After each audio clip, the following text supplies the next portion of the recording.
শেখ হাসিনা পালিয়ে গেছেন জামাতের কারণে নয়। জামাত এই যে ছাত্র শিবিরের যে ডাকসুর ভিপি, সেই তো ছাত্রলীগের ছিল। এখন বলবেন ছাত্রলীগে লুকিয়েছিল, তার মানে কি হেলমেট বাহিনী তাহলে পুরোটাই শিবির? আপনি লুকিয়ে তাহলে কাজ করেন? আপনি এখন লুকিয়ে লুকিয়ে কি করছেন আমরা তো জানি না। আপনাকে লুকোতে হয় কেন? কেন আপনি মুখ দেখাতে পারেন না? এইগুলো খুব যুক্তিসঙ্গত প্রশ্ন। কিন্তু আপনি যখন নিজের পরিচয় গোপন করে আপনাকে আন্দোলন করতে হয়, সেই আন্দোলনের মাঝে যেটা কি থাকে? আপনার যদি সেই আত্মবিশ্বাস থাকে, আপনি আপনার পরিচয় সামনে নিয়ে আসুন না।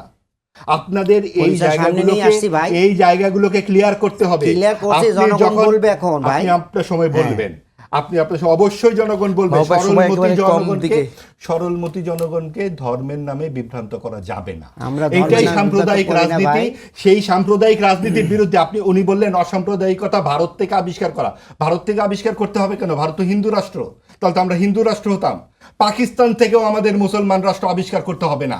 আমরা যেমন ভারতের সাথে চোখে চোখ রেখে কথা বলবো, আমরা পাকিস্তানের সাথেও চোখে চোখ রেখে কথা বলবো।